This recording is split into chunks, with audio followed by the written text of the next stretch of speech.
Hey, welcome back to the Trial and Error podcast. This is Brian. Fearless is going to be joining us here momentarily.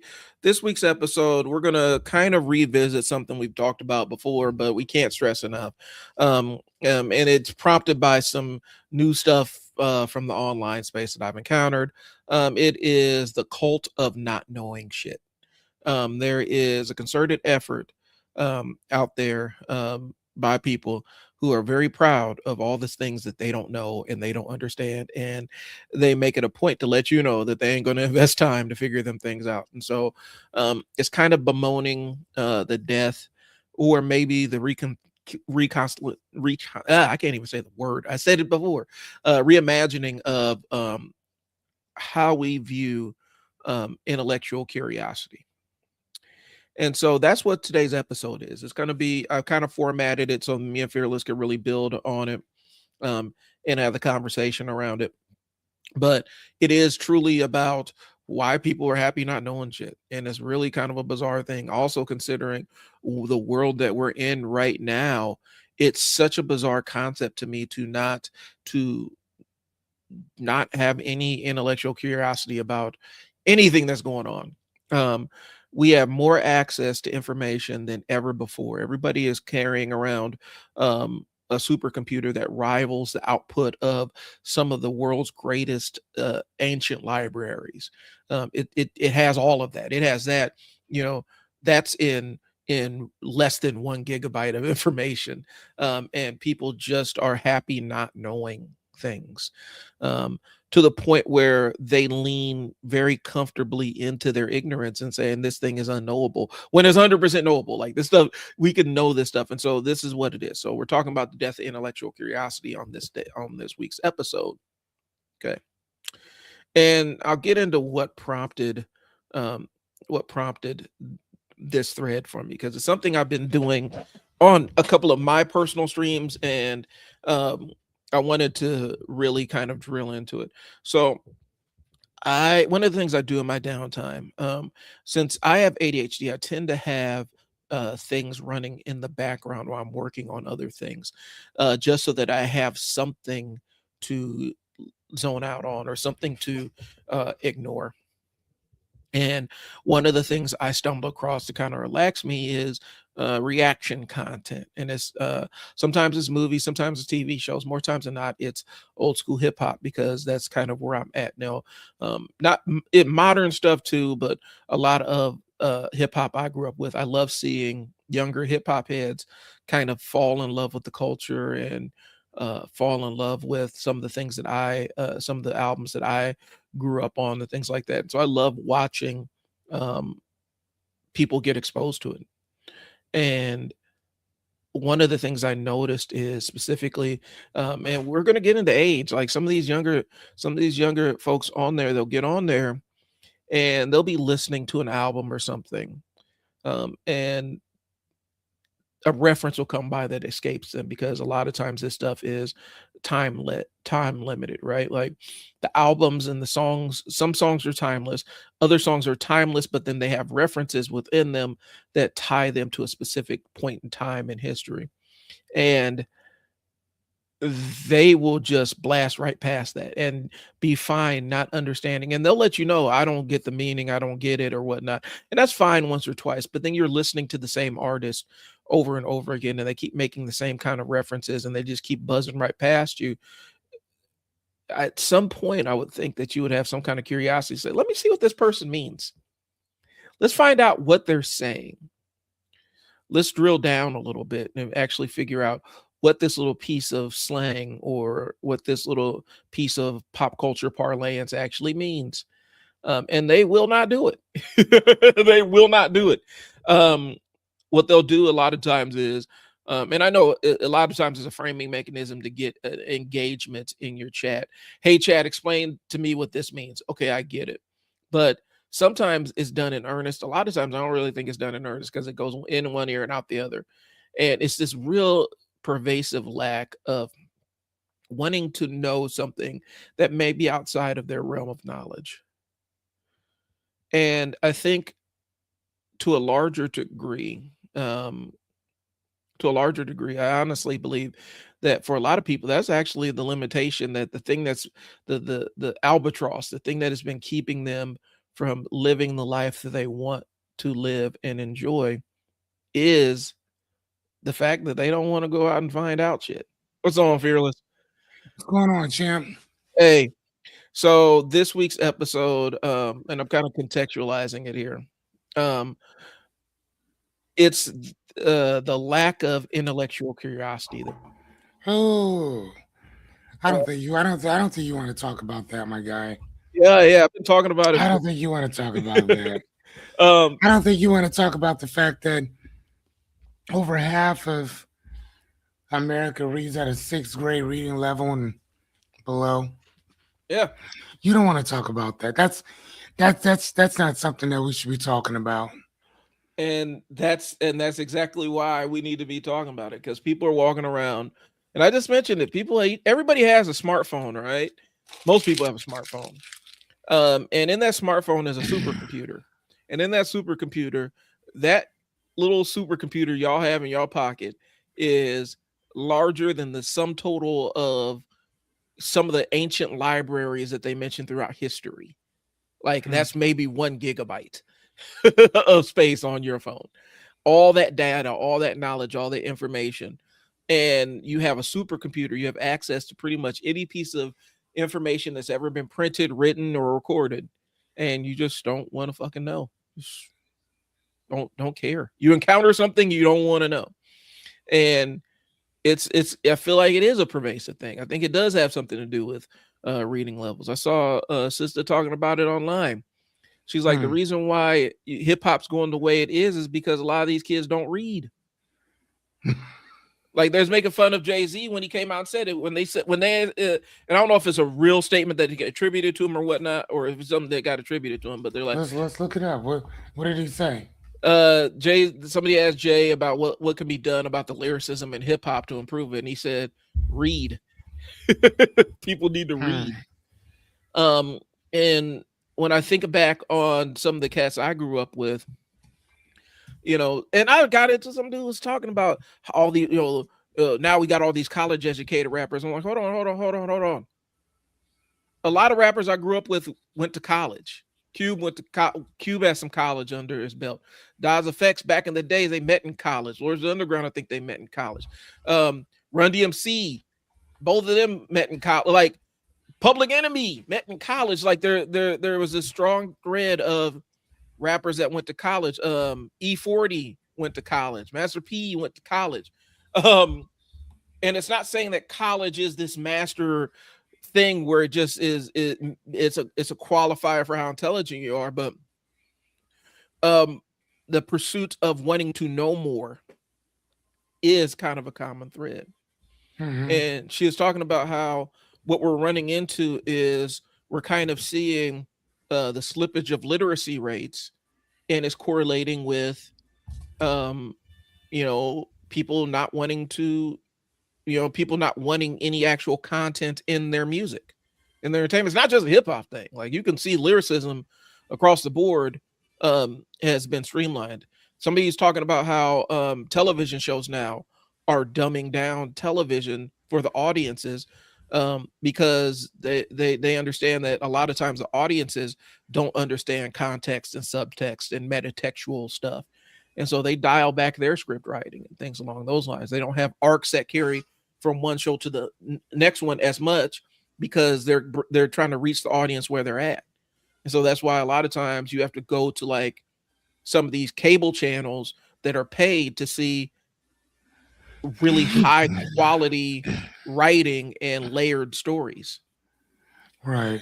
because mainstream television, their job is to capture your eyeballs, and they know that a lot of people's eyeballs will not be captured by anything that's more complex than something that can be solved in 47 minutes with Hmm. so It's so funny. I was listening to this thing on what was it? I think it was on Instagram, mhm, and I subscribed to this show where they talk about all of these different TV shows and movies or whatever, right?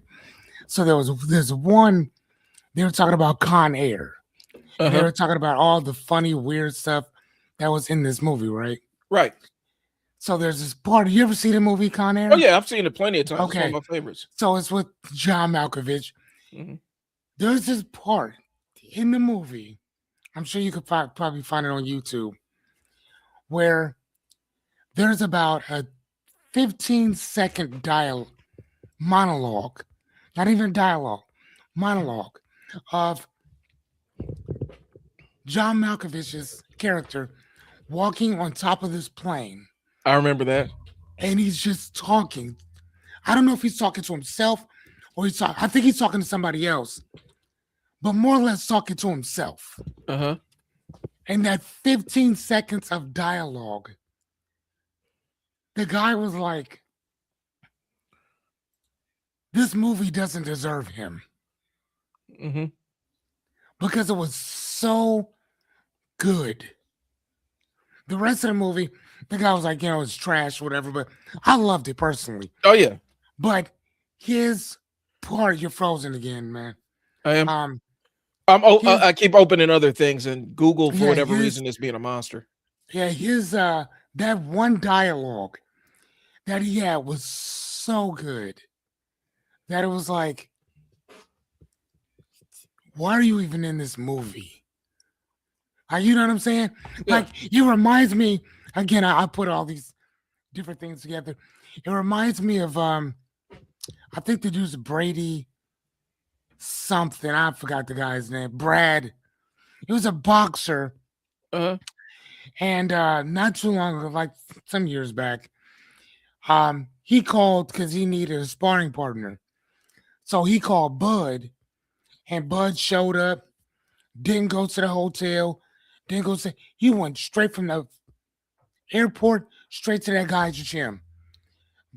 Tuned up a little bit, got in the ring, and went to work on that man. Hmm. And he was like, "Okay, all right." He's like above average. Maybe he's just really excited. Next day, same thing. He's like, "All right, let me switch it up a little bit." He's like, "Everything that I did, he had an answer for it." And he said after the match was over, the sparring was over, he's like, "Bro, where are you from?" Asked him all those questions. And he said, "Dude, like, you are something different." He's like, "I fight world champions all the time, Hmm. and not one of them are like you." He's like, "You have like world champion stamped all over you." Right. Hmm. And I just always thought like there's certain people where they just have that that thing about them. Whether you see it or not is irrelevant. Right. Whether they see it or not is irrelevant. They just do what they do, right? And I just thought that movie was so good, or at least that part, that regardless of how other people may have felt about the overall movie, Hmm. that one line, that 15-second monologue he had was it was intellect at its best. Yeah. You know what I mean?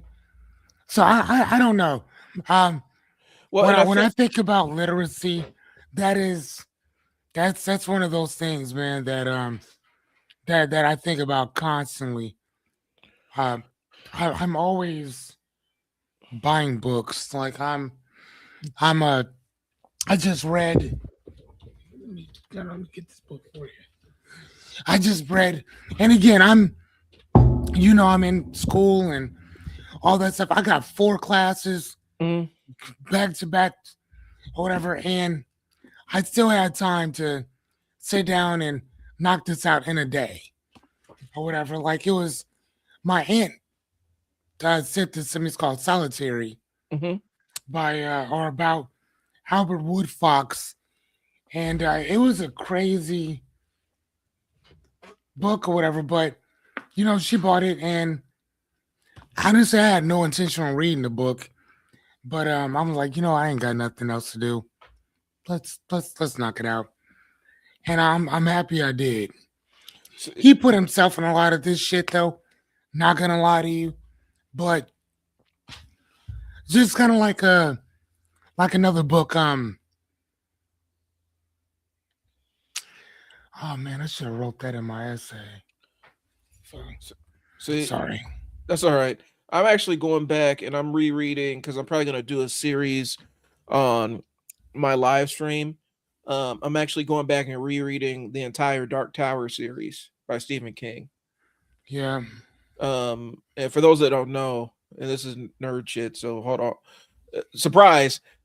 um, the Dark Tower, if you're interested in any form of Stephen King stuff, and I'm not talking about just his books, I'm talking about movies, TV shows, the whole nine. So, Welcome to Derry, the entire It universe, all that other stuff. If you really want to understand how Stephen King perceives all these different universes, read the Dark Tower series, because the Dark Tower series is, he said, is his magnum opus. It's the thing that ties all of his stories and books together. And so it, the entire concept of it and what it is, what Pennywise is mentioned in that book. And there's another creature that is from the same species as Pennywise in the book, who's an antagonist. But all of his stories that have supernatural stuff in them tie into the Dark Tower series. All Okay. of them. 7 books. These are some these books are some chunky boys. I was reading them. Um, I finished a couple. You know, was it? I think I ran out and actually bought the last Dark Tower book because I was up to number 6, and I bought 7 um, when my wife was in labor. Right before she went into labor, I stopped by the bookstore to grab some stuff to read in the hospital, and I went Mm, through that entire, like, almost, it had to be like 800 pages in a couple of days. Like, I powered through those books. But if you want to understand the Stephen King universe, he made sure that, because each world, Needful Things, what's the vampire movie, a couple of other ones, um the Tommy Knockers, all of those, I remember that one. Yeah. Tommy Knockers, um all of those, every single one of Christine, um God dang it, Salem's Lot, um Misery, Misery, all of them in some The way, shape, Green or form. Mile, Green Mile, Shawshank Redemption. anything that has, okay, and I don't know if I think they mentioned something about Shawshank, and the Green Mile. Any story that has a supernatural element in the Stephen King universe, ties into is tied to the Dark Tower, because he sees them as all these worlds that he has in these stories are levels on the Dark Tower, and the main characters in the Dark Tower traverse through those different levels. And there's one level specifically that's our world, where they actually encounter him, and he made it a metaphor for how he finally kicked decades of substance abuse. And he tells Hmm. that story in one of the Dark What? Tower books. He was a school teacher, wasn't he? I don't know if he did school. He might have. I know that I read On Writing, which is one of the best books about the craft. I've mentioned it on this show before. Um, and he talks about his story. He might have done school teaching. I think it was because he talked about how prolific he was as a writer. And it started, like, he started writing short stories and selling them. I think when he's like 17 or 18 years old.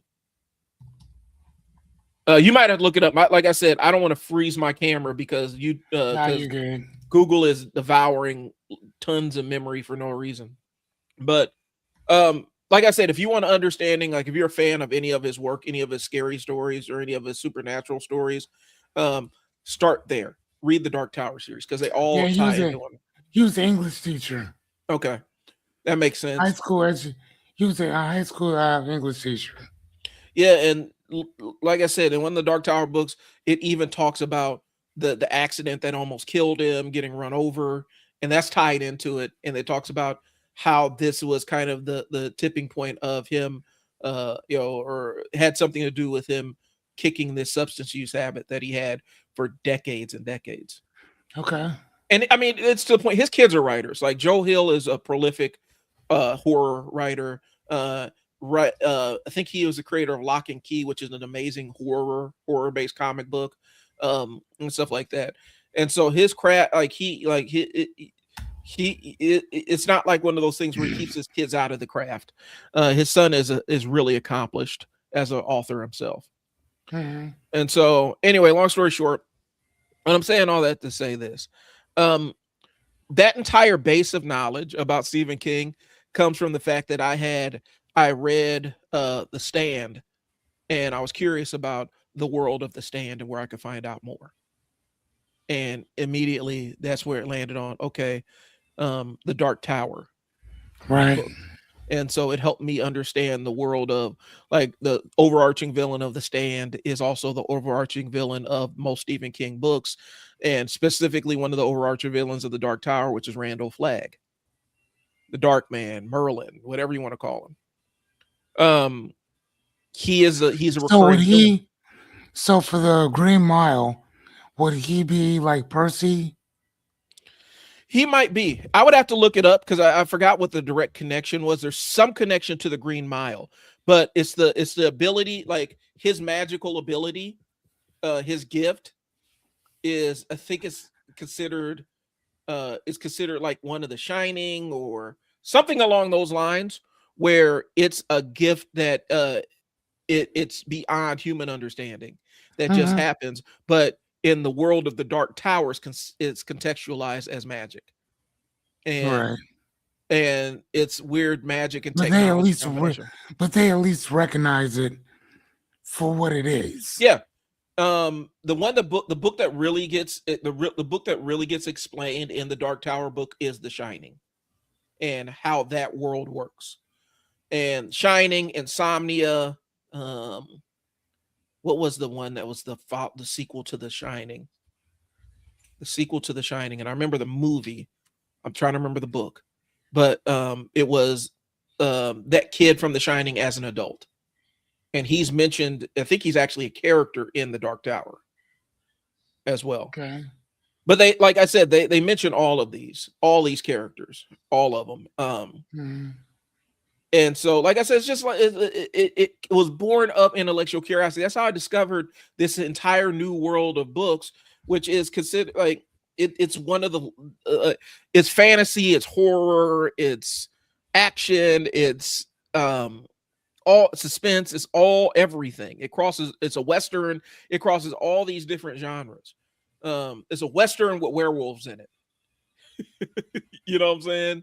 Hmm. Uh, he even has a Harry Potter reference in there because in his mind that's a level on the Dark Tower, but it's a very gruesome Potter reference. And so, um, it's just interesting. And like I said, Stephen King's not for everybody. The dude's been, he's had in his books, and as a black person reading his books, there's some problematic shit.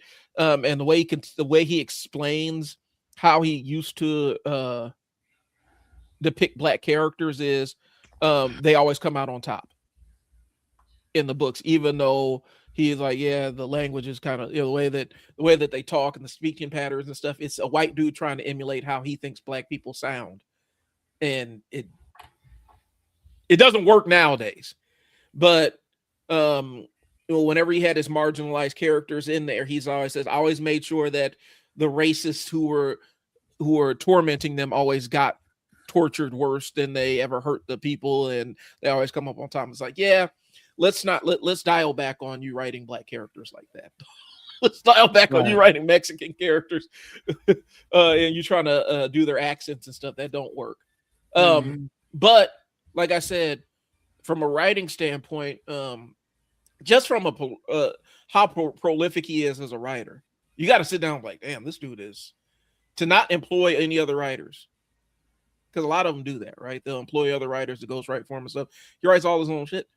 That's impressive in and of itself. And I wouldn't know all this shit if I didn't have curiosity to go figure out more about Stephen King. Right. So anyway, did you find that book you were looking for, Fearless? I did. It was The Pursuit of Happiness.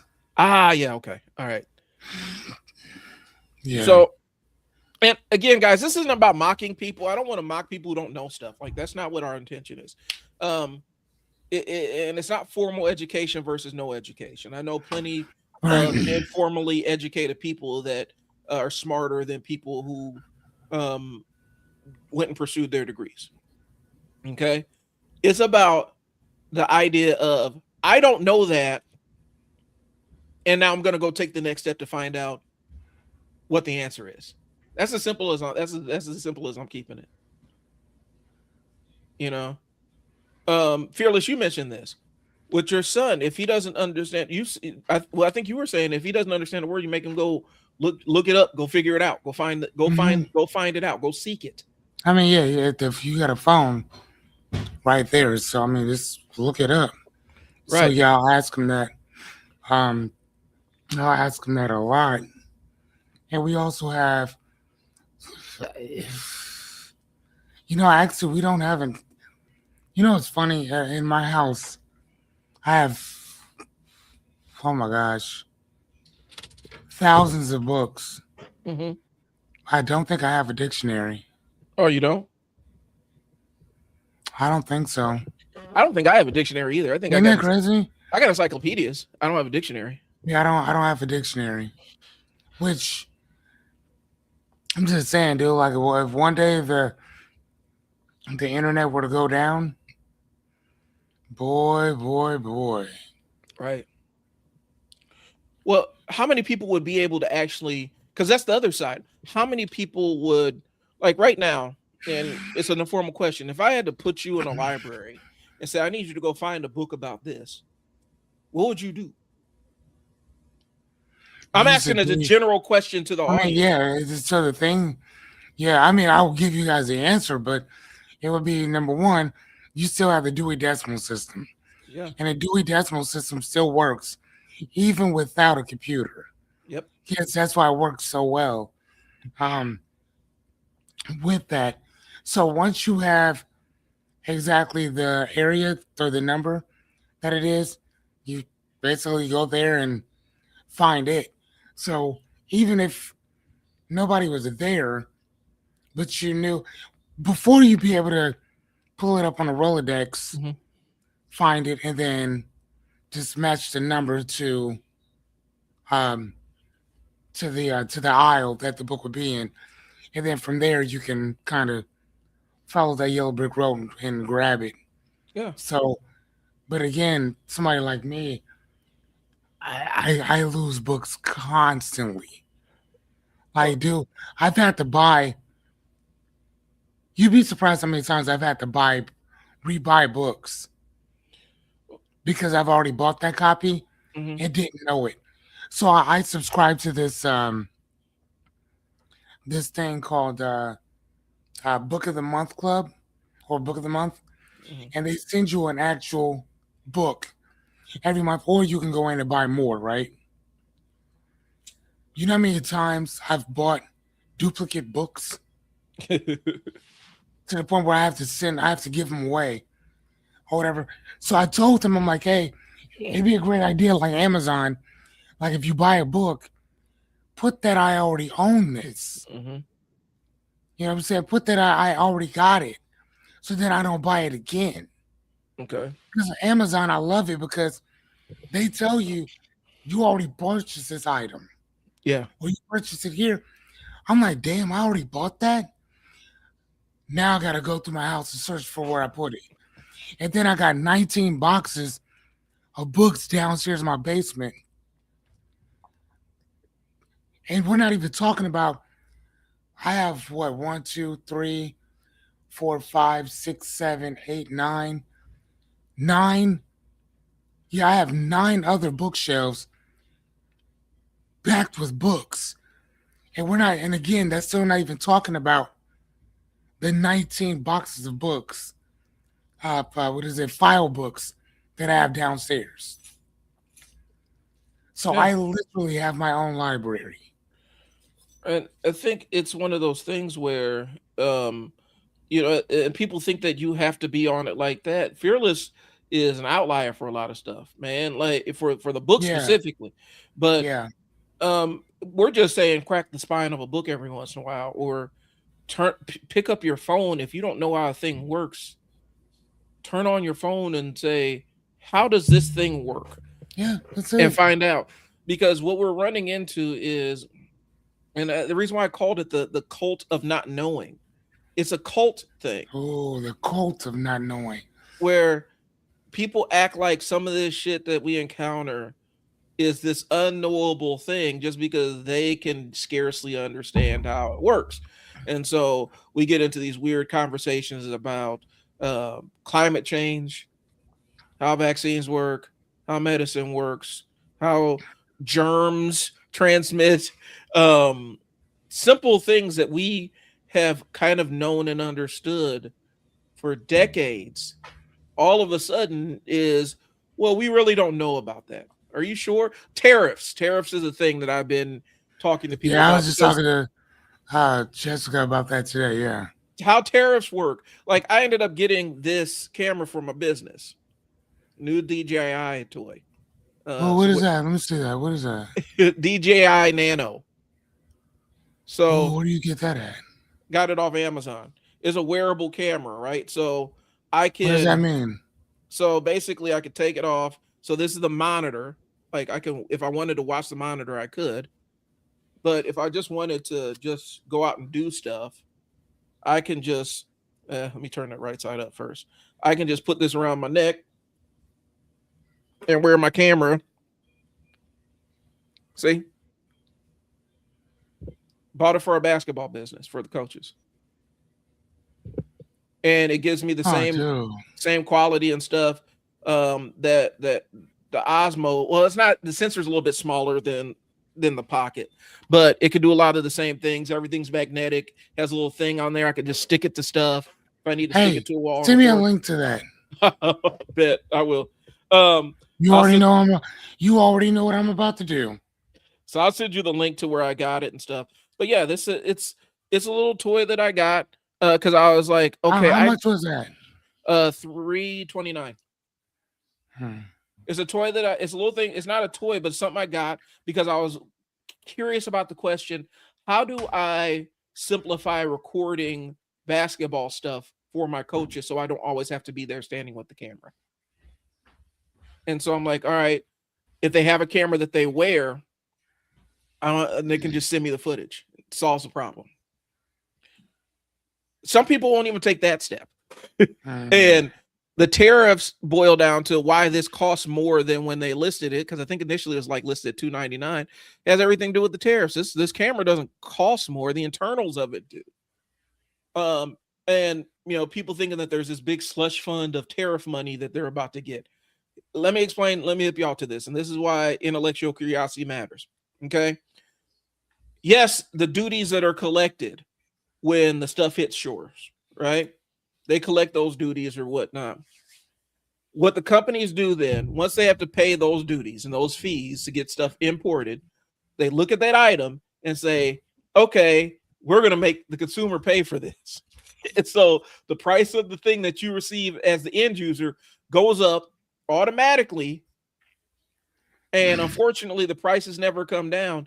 And here's the thing. So, okay, you buy American if you want to skip that. Here's the thing. One, even if you buy American, things have parts that have to be shipped in. That's one. We can't produce enough aluminum here to meet our needs. So we always have to import aluminum. How many things are made out of aluminum in this country or have aluminum composite in them? That's two. Right. But three, so the price gets passed. And three, American companies are looking at these foreign companies who have raised their prices because they are charging. They have to offset the cost of the tariffs plus build in their profit margin. And the American companies like, well, shit, they raise their prices. I can raise my price a little bit. I know I don't have to import anything, but I can raise my price a little bit to stay competitive. So they're not going to stay artificially cheap. And so now the price of everything goes up. But here's the game. So the Supreme Court last week came down and said, hey man, Trump, you can't just unilaterally impose tariffs without congressional oversight. And so the tariffs you set aside are null and void. And so all these companies are like, all right, so cool. Our lawyer's about to give y'all a call. We gonna need our shit back.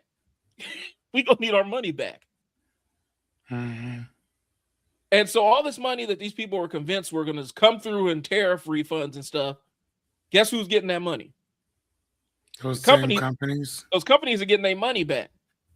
But you don't And already, then, and you've already paid for it. And not yeah, only that, they're not going to lower the prices right. because they're already up there. It And is what yet it is. they've already found the market will pay that. So they ain't Yeah. about to lower them prices. And so the government basically paid these companies to increase their prices. That's the game. And because what used to be known economic science about tariffs all of a sudden became this unknowable thing for a bunch of people. Now we stuck with these tariffs and this increased cost of living for no good reason whatsoever. Mm-hmm. I'll send you the video of the dude. He's one of the most foremost economists, and he gives you the kind of he talks about trade deficits and all this other stuff. And one of the ones that stuck with me, I watched him last week. It was really entertaining. But he said, right now, I'm in a tremendous trade deficit with the grocery store because I buy way more from them than they ever buy from me. Mm-hmm. He's like, I'm at a trade deficit with the shoe store. And the university that employs me is at a huge trade deficit with me. Mm-hmm. Just like I am with Amazon and all the Yeah. stuff that I buy Yeah. from them. Because he said trade deficits just means that we get their we're customers of their products. Mm-hmm. That's not a bad thing, and that's why there's a market.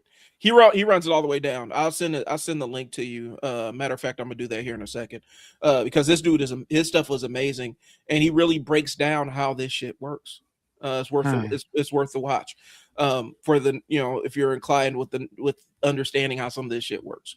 But long story short, that's why we're stuck with where we are, because people had no intellectual curiosity about what tariffs are. They just listen to somebody telling them what tariffs are and how they work, and they're like, well, it must work like that because this guy said it worked like that.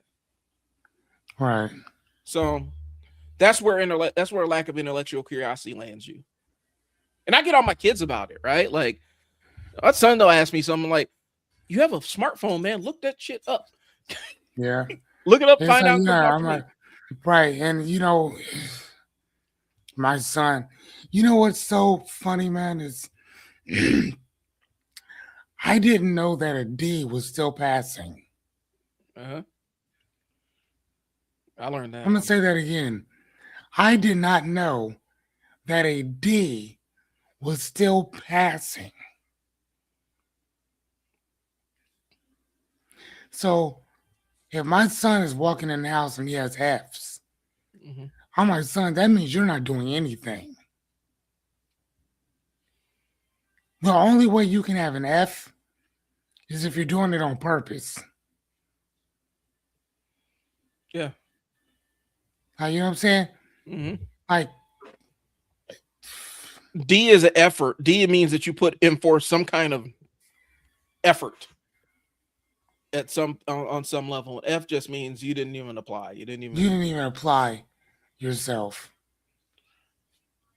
It's like the only thing you got right was your name on your paper. Well, I've seen type shit. You know what I'm saying?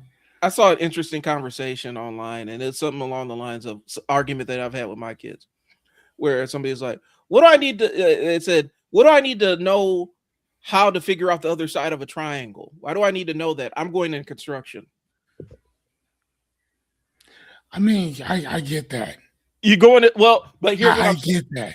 The reason why it was an interesting conversation was because the construction worker chimed in and said, I work construction. I've been working construction for however many years. You better fucking know how to figure out the other side of a triangle if you come on my construction yard. Otherwise, I can't hire you." But that's the point, though. Yeah. If he were going into anything else, he wouldn't need to know that. So Mhm. the fact that if he wants to go into construction, you want to know that for this reason. Mhm. The problem with what's going on right now, and again, I just did a paper on this, is the fact that education is not built on,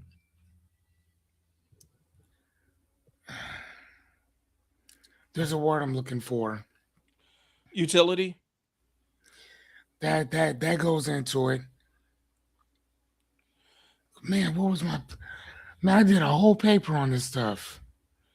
Man, Well, thank God we have to save our papers, or at least I do. Hold on, did I name it? Read since I was a kid. Okay, peer review did that one. Was it cause and effect? Nope. Anyway, I did this whole thing on kids and learning, mhm. and the reason why yeah, I'm gonna have to find it. But anyway, the reason why I did it was because it. I think that the assignment. I think we got to pick what we wanted to do. Mhm. So I talked about the correlation. I think that's the word I was looking for. The correlation between what I'm learning and why I'm learning it. Okay. If you're teaching somebody just to be teaching them, there's no reason for them to hold on to what you just told them. So in psychology, there's a certain word for that, where you teach a person something, it goes in one ear, straight on out the other, Okay. right? So because there's no reason to hold on to it.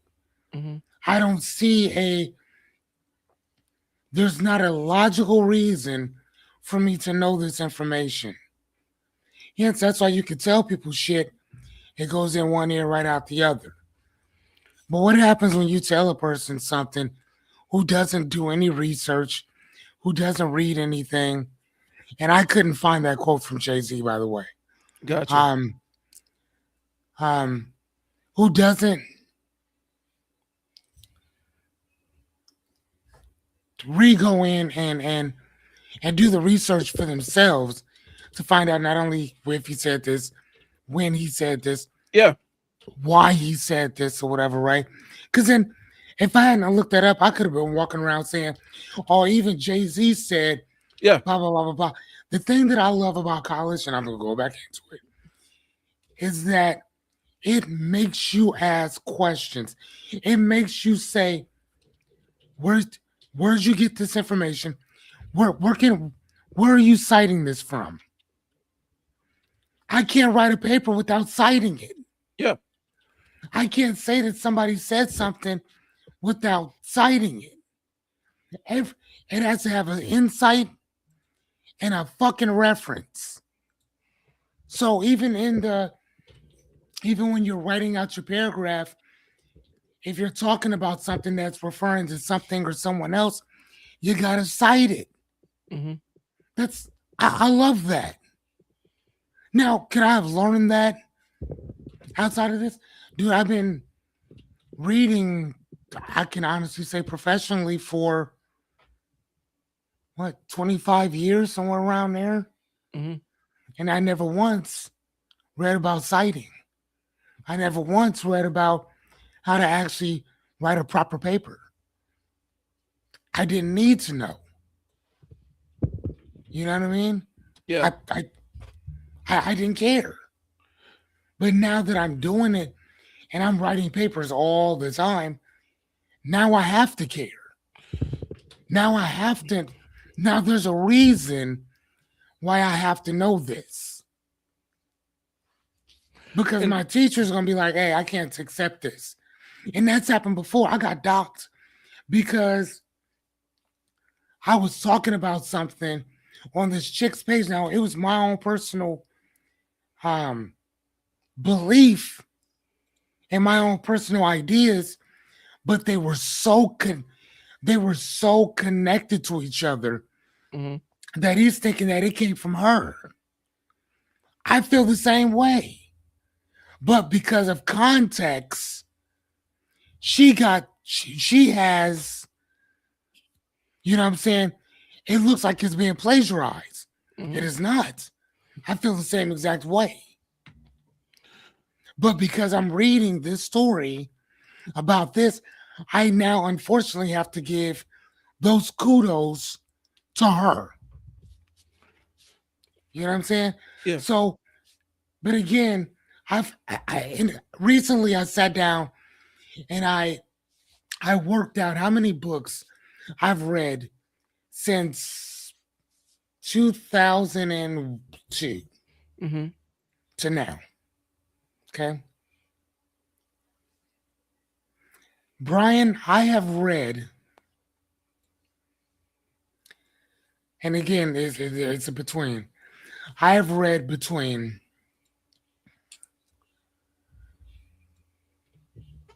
so I've read at least 3 books Hmm. a week for the last 20 some years. Oh wow.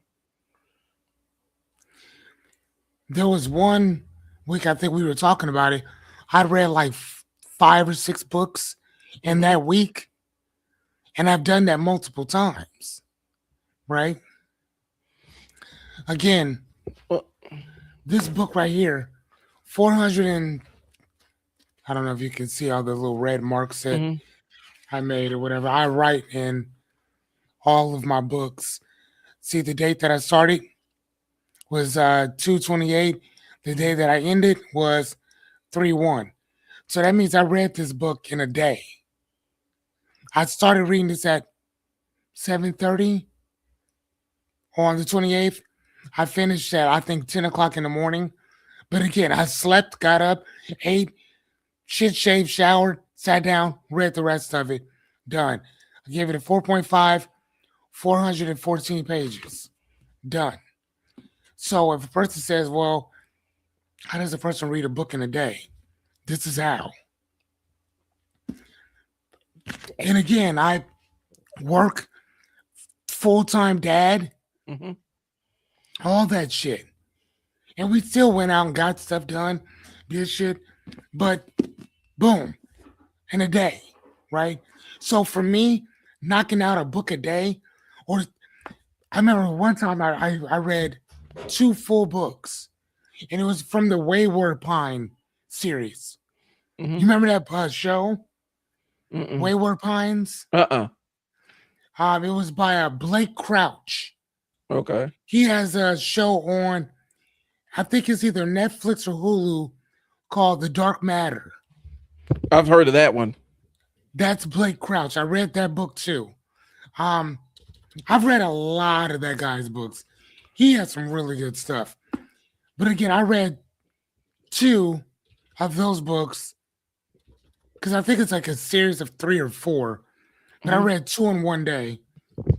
Great books or whatever. And I'm the type of guy, bro. I will get up at 7, 8 o'clock in the morning. Give me my books. Give me some water? Put a little bit of jazz music on, and bro, I'll sit for hours by myself reading. You understand me? Yeah. So reading 3 books a week, and that's average for me to do 3 books a week for that for 20 some years. It came up to like I've read between 19 and 25,000 books within that time span, Okay. right? Wow. Like I'm like, dude, how is that? Hold on. And see that doesn't even does that even So would that even I don't is that possible? I mean I guess it No, I know my math has to be right. Just saying it out loud doesn't seem like a. You know what? Let's ask chat. All right. So to your point, What do you and it's think? so to your point, um, one of the things regarding the education, the way it is structured, is I'm of two minds. Like, yes, there's some superfluous stuff that's being taught, but I also understand from running a training business, sometimes you don't know exactly what somebody's going to be utilizing that knowledge for. And so it's hard to narrowly target it, specifically when you're dealing with kids. Um, you don't know what they're going to do when they get older. You don't know what jobs they're going to pursue, what college degree they're going to pursue. And so the goal is try to shove in as much knowledge as you possibly can about as many different things as possible. Hopefully they can use one that takes root.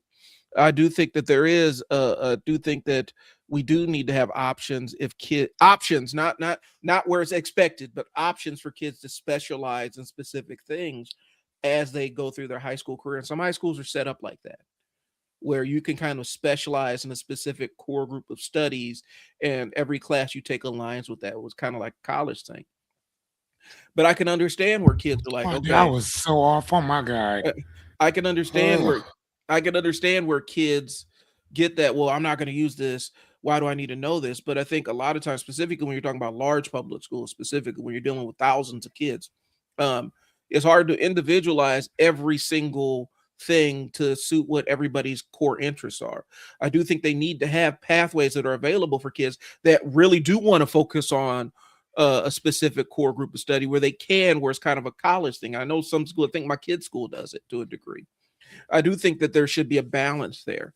And I know, like I said, from my basketball training thing, sometimes you bring a kid in, you don't know what position they're going to play. So they need to learn how to do everything on the floor. And so we're going to teach them everything. And then once we kind of flush out where they're actually realistically going to be and what they're going to be playing when they get to their school and stuff, then we can talk about the skills they're going to need to build to do that. But Hmm. I do see utility of having that big groundswell of knowledge. The example I use is this: when I was doing case management with the state, and this sucked. I'm gonna just be honest with you, this sucked. Um, we had to go through 30 days, and I was like the second or third class in the program that they're running. So they didn't have the training laid out. They didn't know how the training was going to go. So they put us in 30 days of heavy duty training, um, that your basic you know state worker would get over 6 months. We had 30 days to absorb all of that, and all of the training was about abuse neglect cases and how a child abuse and stuff like that matriculates up through the state, and what if X happens, it's Y, then when to use this specific assessment, who to call. Like, it was 30 days of that, 30 days of this. With 2 days left, they took me and I think bro's name was John, um, Carla. Like, it was me and two or three other people. They pulled us into a room and said, "Okay, you guys are going to be working with probation kids, and so here's what your probation training is. We don't even know what we're supposed to teach you, but I'm gonna try my best." I remember very clearly Tony Green, who's the state administrator, said this: "I'm gonna try to teach you what I think you're supposed to know. I have no idea what they want us to teach you or what we're supposed to teach you." And I know who Johnny Green is. yeah, How did you know him? he at the time he was the state administrator for juvenile services, and so he was like he was the guy for the probation, uh, juvenile detention, that track of kids. Did you like him? Was he cool? The interaction I had with him was cool.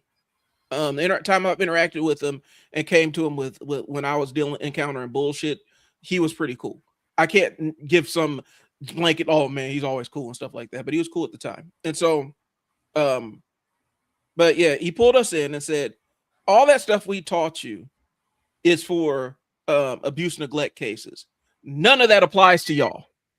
So the last 28 days that y'all sat in on does not apply to most of what you do. The Hmm. vast majority of what you do.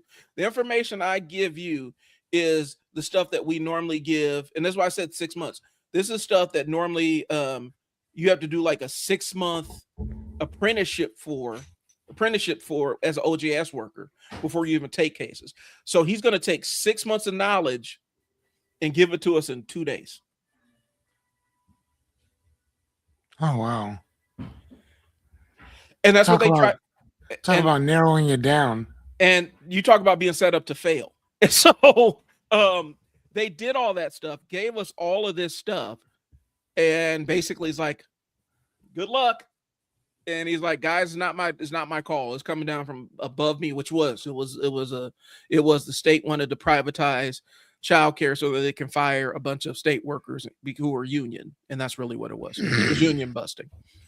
And so they gave it to us, and I'm working my case. I'm working my caseloads the best way I can. I don't know what the fuck I'm doing. I'm trying my best. And then I end up with abuse neglect case because the brother was involved in probation, but there's also abuse neglect charges against the parents. So now that entire 28 days, okay, so now some of this 28 day shit is making sense because I have to be out for initial assessment. There's forensic interviews that have to happen, all kinds of other stuff. I have to know how to do some of this stuff. Right. And had I not gone through what felt like, and at the end of the day, it was kind of a pointless 28 days, but had I not gone through that entire 28 days of knowledge, I wouldn't have had any frame of reference to use when I got these very specialized abuse neglect cases with children. Mm. So sometimes you never know when the knowledge is going to be important, but Hey, you're glad you have it. Now, so I'm that not saying this. number. Go Go ahead. ahead. I'm not going to say that's always the case, but sometimes it does help. All right, go ahead. Sorry. No, what I was going to say is that number was massively off. It was actually 3,744, Okay. which seems a lot. Because even when I sound like, man, that seems way too. Yeah, I actually put an extra thing in there, so my fault. It was 3,744. So it basically comes out to about 144 books a year, 12 books a month, which again, I've done that in. I think that the most books that I've read in a month. I think we were doing this at the time, weren't we? Mm-hmm. I mean, I think it was. I don't know what that was. It. I know it's in the 20s. I'm pretty sure that it was because I know because we were talking about it.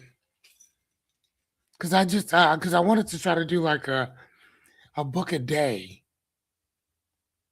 or something somewhere around there or whatever. But I know it was up in the 20s in a month, Mm-hmm. and that was my personal best.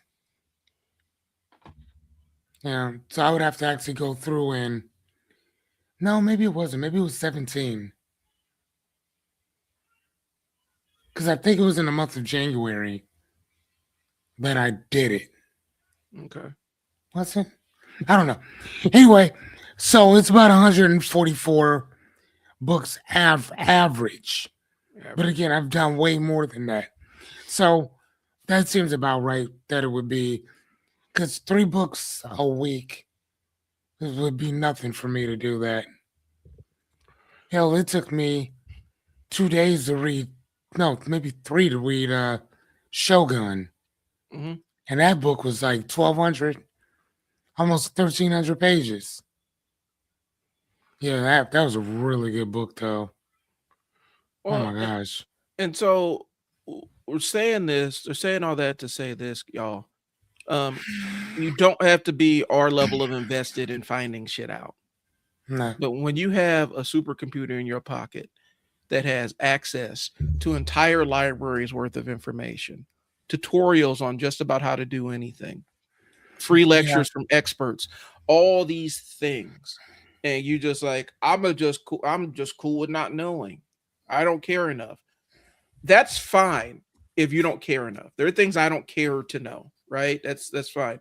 But when it's something that impacts you or something that you do need to follow up on, that's weird to me to not follow up on it. And the way I got on this track was, strangely enough, I was listening. I like to watch on YouTube. I like to watch reaction channels of people reacting to like hip hop and stuff, like where they get to discover what my journey with hip hop was as a kid, where I kind of fell in love with the lyricism and things along those lines. And so I like to watch people react to stuff of the early 80s, 90s, 2000s, underground stuff, modern stuff. However, I like to watch people reacting to it. And I started hitting on this trend, and I hate to put it like this, but it was some of the younger folks. Whenever you listen to music that's not of your era, you're going to run into bits of language and parlance that you're not familiar with. Like they're not, you didn't grow up with them, you're not aware of them. I don't mind if every once in a while something like, okay, I don't get that reference, it goes over my head. But if you're listening to the same artist and they make the same reference and you're still like, I don't know what that means. Okay, so now it's twice that this person's made this reference and you still don't know what it means. Okay, now we're in the third song by this artist. They made the same reference and you're still wondering what this means. Now, you listened to this person 3 times, you've encountered this piece of knowledge 3 separate occasions, and not once did you say, let me look this up and find out what it means. You're just going to keep asking, what does he mean by that? What does he mean by that? That's enough to make me unsubscribe from your channel. And I've done it before where I was like, I'm not going to do this with you. Where I'm not going to sit here and watch you stumble around in the darkness over something so small that takes you 5 seconds to learn. Because one, I'm like, I'm watching this to see you react and do what I did, where I go find stuff out. And I didn't have a smartphone to figure shit out. When I first listened to Wu-Tang, I had to figure out that they were 5%ers. Actually, I had to find out what that meant. I had to figure out what the supreme mathematics and alphabet meant and all that other stuff. And I had to figure what those terms meant. I had contextual clues and I had context clues for what some of the slang was. And I figured out "Oh Earth" was when somebody said "Oh Earth," that was his mom. Okay, I figured that out through context clues. But I had to go figure that stuff out on my own. And I did, so I could better understand what they were saying. Did you like Brand Nubians? I like Brand Nubian. Brand Nubian was 5%. And that's where I had, and so they're 5%ers. And so I had to start asking around kids that were their parents were in the Nation of Islam. What does this mean? Oh, well, my mom and dad are in the 5%, or my dad is Fruit of Islam. He doesn't really mess with 5%ers like that, but that's what this is. And so actually, what I'm saying is I had to go figure this shit out. And I didn't have a smartphone to do it.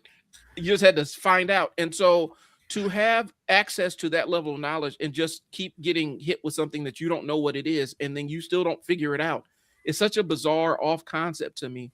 I don't understand it.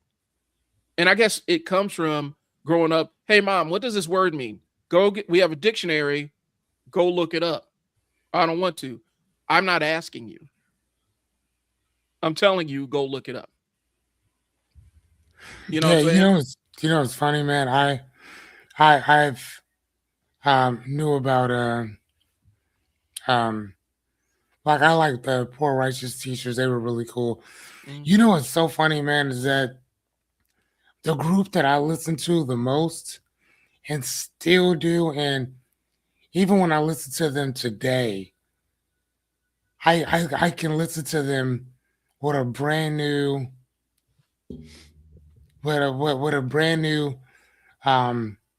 not only curiosity, but a brand new appreciation for what they were talking about is X Clan.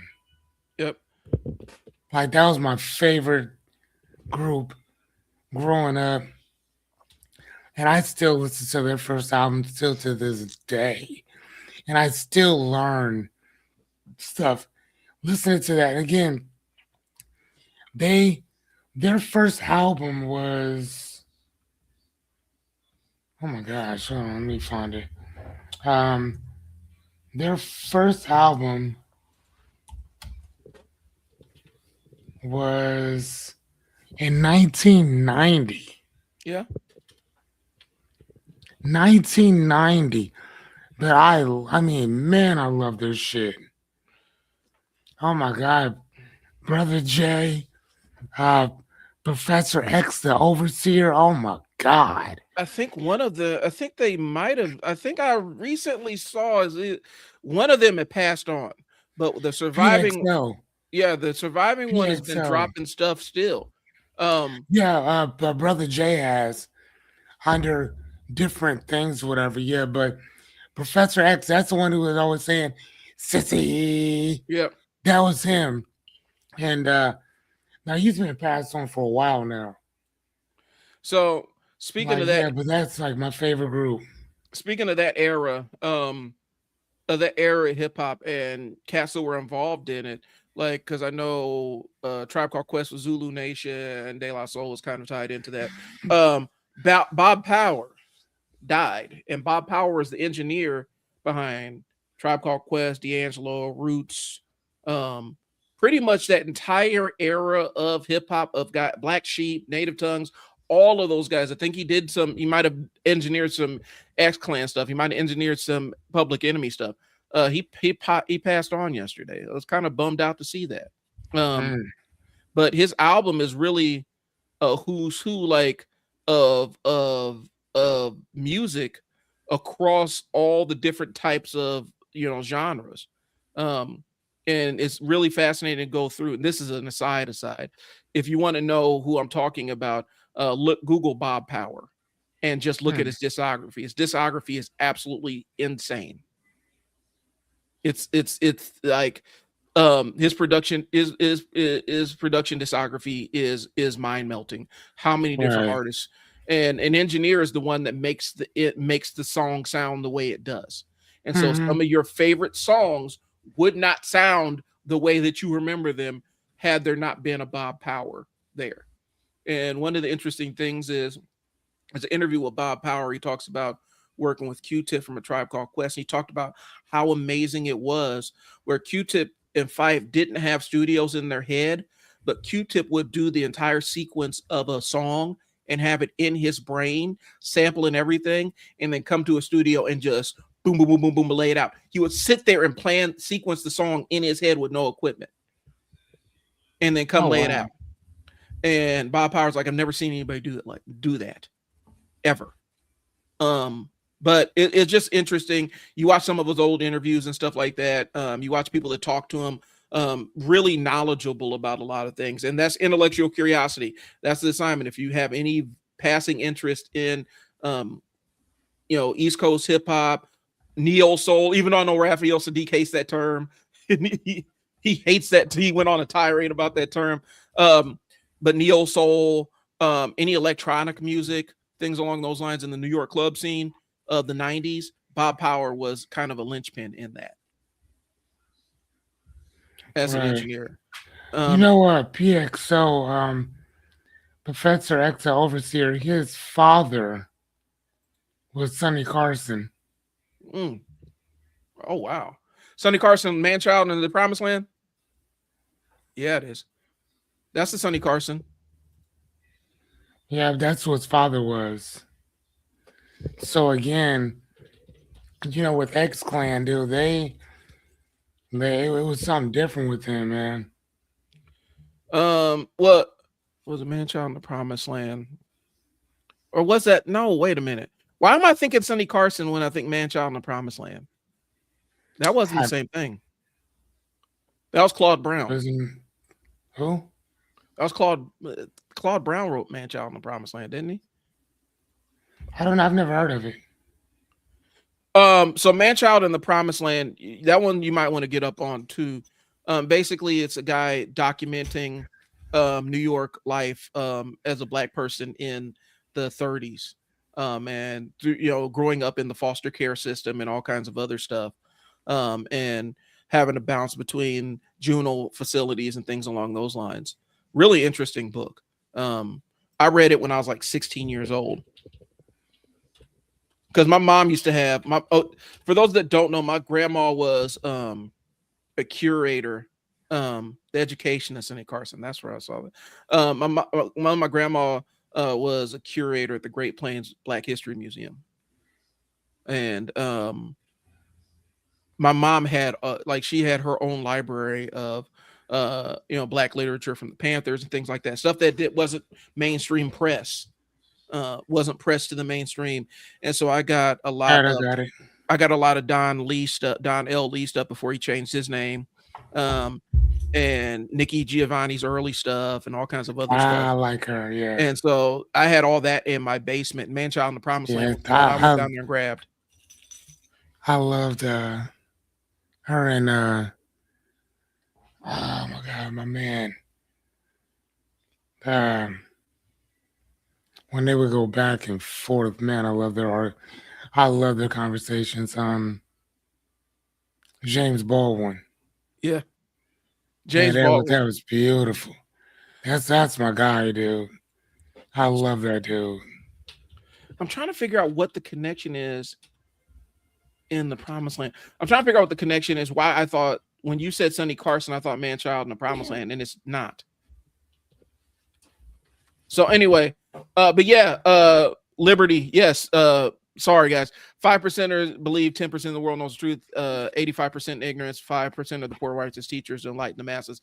Yeah, and that's what it was. I didn't realize that. Like my first encounter with it, I had a friend who was his family is Nation of Islam and stuff, and he kind of hit me to some of what that is, and that triple stage darkness and all that other stuff. He kind of put me on to some of it, but I actually had to ask him. I had to go seek it. Nobody was there to give it to me. I had to go find that information Yeah, and dude, understand.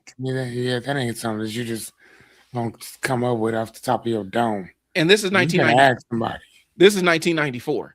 So I'm running Oh around trying to wow. figure this out in 1994, and I had enough wanting to.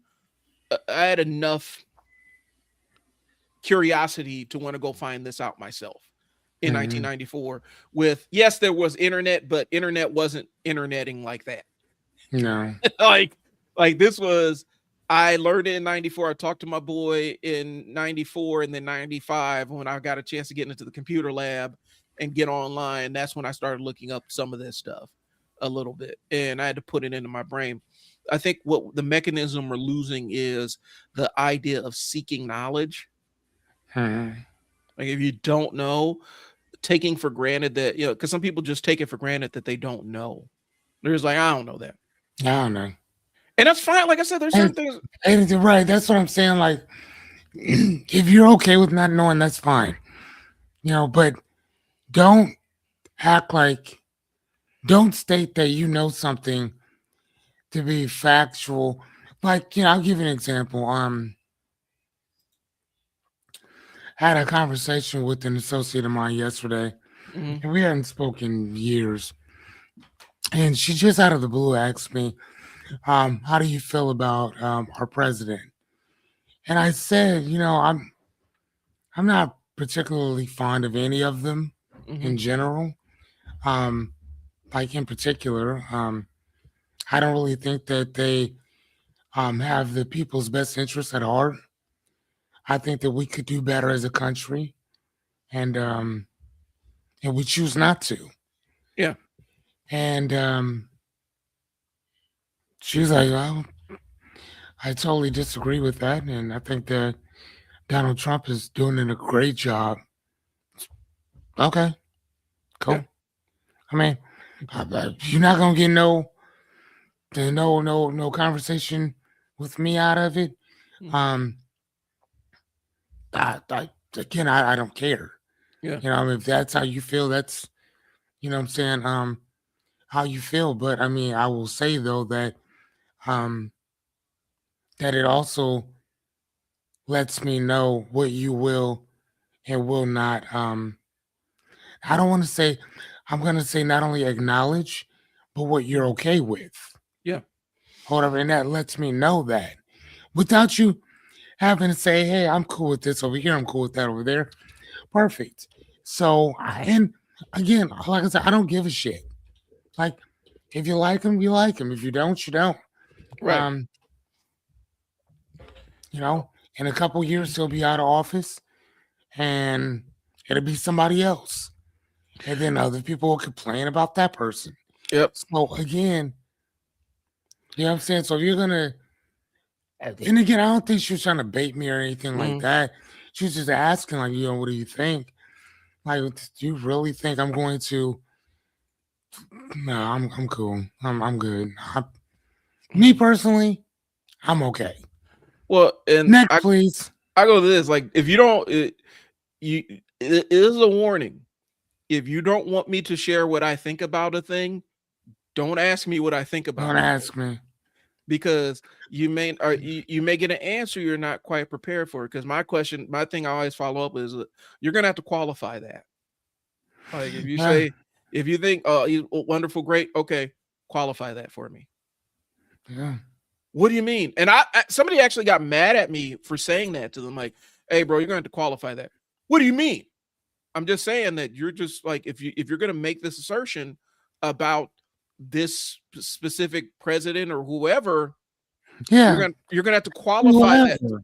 You're gonna have to qualify that to me, as and sell me on the idea, because I don't necessarily agree with you. Well, listen, I'm not looking to fight you about it. I really don't care Yeah. that much. But you That, asked me what I thought. You gave me an opinion, and now I'm saying, okay, that's fine. Here's my opinion. You gave me yours. Qualify what you're thinking, because I'm going to call. If you ask me why I believe what I believe, I'm going to have my reasons why. Why? Why I don't fuck with this person or fuck with that person. The most recent one is, I think I had to get into somebody with about Peter Thiel and JD Vance and oh, their little weird connection. And I said, I need to hip you on something about Peter Thiel now. Peter Thiel, yeah, he grew up in South Africa, and that's not a disqualifying thing by any measure. But where he grew up in South Africa was really interesting.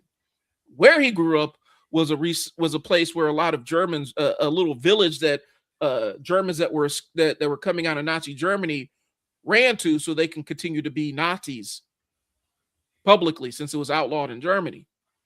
hmm. That's where he grew up. Either there or there would have been his wares.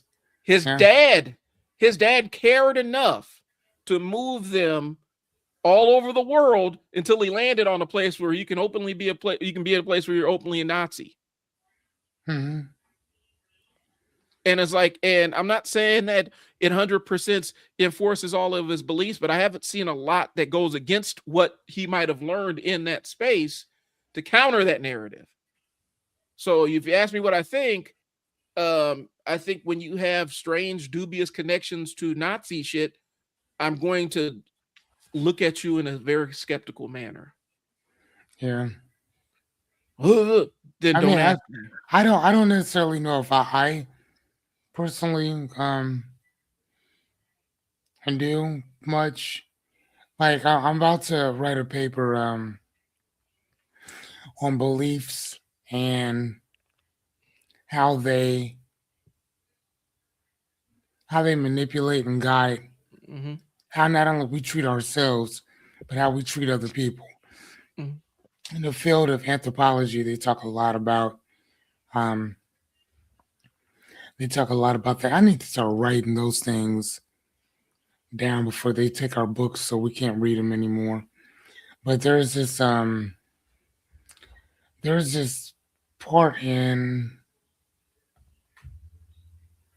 um, let me find it for you right quick because it was Okay. so good. Oh my gosh! But they were talking. What week am I on? I think this is week 8. Dude, as soon as we get our assignments, I knock that shit out.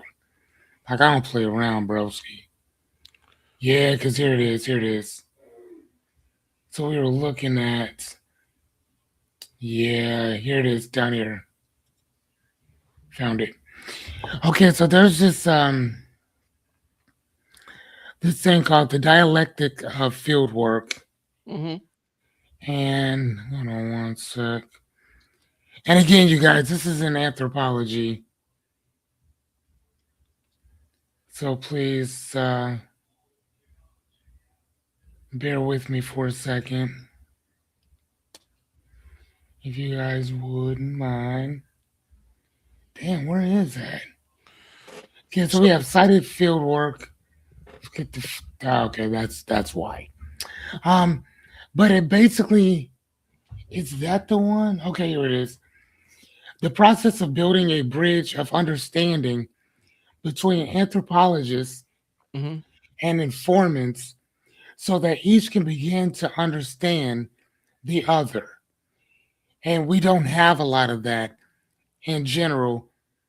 Um, we use this thing called ethnocentrists. Hmm. Um, Hold on one second, let me find where that word is. But there's this word, ethnocent, uh, ethnocentrist. Yep. And do you have it? Ethnocentrists. I can pull Yeah. it up. I was looking up something else. Ethnocentrism, evaluation of other cultures according to preconceptions originating in the standards and customs of one's own culture. Right. And that's the problem that colonists, colonizers, people run into whenever you're looking into someone else's culture. Hmm. Is that you have this ethnocentrism, if you will, about somebody else's culture based on the way you do things Yeah. and your ideology and your cultural norms and all that. So if you're sitting there watching people eat grub, lift up rocks and grabbing certain beetles and making paste and grabbing leaves and firing it up and eating it and stuff, you're gonna be thinking these people are disgusting. Yep. Or or you see a group of natives who are setting fires to a forest and you thinking that they're just trying to destroy everything. Whereas, but again, you don't understand what they're doing. Yeah. And that's the reason why you have to have that dialectic of field work. And the word dia, and it didn't tell me here, but I just understand it. Dia means to go deeper. So when you hear the word diagnostic, it Hmm. means to look inside of something more. It means to look into it. So diagnosis means to look. Any words you see that says dia, it means to look deeper into something. Just like if you see the word epi, Hmm. like a word that's like an EpiPen. Epi means you have to go into the skin. Right. So that's literally what that word is. It means to go deep. It means to dig deep into whatever it is that you're talking about or whatever. So if we're, and then electric is to understand what we're talking about. And field work is being in another person's environment, being in another person's society, being in another person's culture. So you put all that stuff together, it's trying to understand and build that bridge Hmm. between my life and my custom norms and yours. Why do you do what you do? And you may not give two shits of who I am and why I do what I do. Um, I think it was I forgot what the guy's name is. He's a regular on Joe Rogan. I think his last name is Cho. And he was talking about being in the Hansa tribe, um, which is in Africa. Yep. And he was explaining to them because they asked him, "How do you eat? What do you do for eating?" And the guy was explaining the grocery store system. Hmm. And these hunter gatherers are looking at him like, "Wait, what?" People actually go out and go hunt your food for you. They cut the food up for you. You go to a place and then you buy the food. That's got to You mind take it. blow their mind. That blows their mind because they're like, "Wait, what? Why would you? Why would they do that? Why would you do that?" I was just reading another thing in here where it talks about what's it participant observation. Hmm. I think that's where they were talking about it from, and they were talking about the different custom norms in Tanzania. again in Africa, where the um the anthropologists, the people going to go study their stuff or whatever, um, they they were from all of different places, mainly the Western America or the Western society, and we love to have our alone time, right? Hmm. So, but in their culture, when you're off by yourself, it is a mental problem. Uh, So they see it as you're depressed. And when you're depressed in their society, the group comes in and they follow you. They want to be around you because they believe that you need that that camaraderie. that makes sense. Whereas here in the West, we just need some time to unwind. We need some time just to be by ourselves. They consider people being alone as being insane and mentally unstable. Oh wow. So, motherfucker, I love this shit. Like, what? Like, what? And again, I mean, I wouldn't have learned it if I didn't have to learn this. One of the most of the people I'm in school with right now are kids. Yeah. And this young lady said to me yesterday, she said, "Sir, I love your enthusiasm about what you bring to class." Because she's like, I'm always like, "Hey, everybody, hello, it's week 8. Happy to see you guys." And then I'll state whatever, my assignment is. But I'm always giddy and happy to be in. And I'm like, man, like chapter 8 was long as fuck. Oh my God. But it was probably like one of my favorite chapters because now it's going into a lot of that stuff or whatever. So I think I'm gonna love anthropology, not anthropology, sociology, Uh, because anthropology is studying ancient type of shit. Sociology is studying the systems that make us for where we are now, which I'm very interested in. okay, here's one. I'll throw your way. Please do. Because it has something to do with the PayPal mafia. Um, for Ah, yeah, those, there's about 10 of them, ain't it? yeah. And they basically are the like a who's who of who's running all of Silicon Valley right now. Yeah, that part. Yeah. Look up Curtis Yarvin. And some of his writings, because a lot of PayPal mafia Sierra are K. C um Yarvin with a Y. Um, they're adherents to his kind of, they call it Spell Yarvin. Y. Yarvin. He has this philosophy, and they call it dark fantasy or whatnot. Basically, it's the idea that um, democracy is wrong. It's not a way of being. It's not a way of thing, and everything has to be the ideal world is structured like a giant corporation. And his phrasing is, some people are more conditioned to be slaves than others. Okay, and so That sounds about right. and so if you want to know how Elon and Peter Thiel and some of the other, like the guy the former CEO of LinkedIn, all those guys, Yelp, all those guys, if you want to know how they think and why they advance the policies they advance, look at Curtis Yarvin. Hmm. And read him, because Teal is a huge fan. Him and Elon are huge fans of his. They quote his stuff. They've cited his stuff and things along those lines.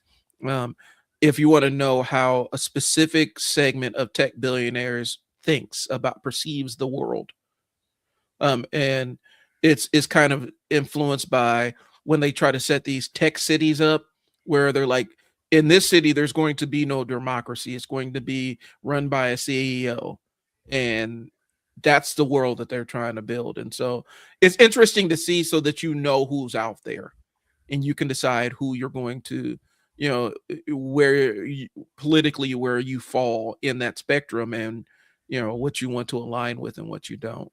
But Curtis Yarvin. Interesting cat, and that's not a, and that's not saying that in. I don't Uh, I don't think these people are actually truly. You can tell that a lot of these guys are not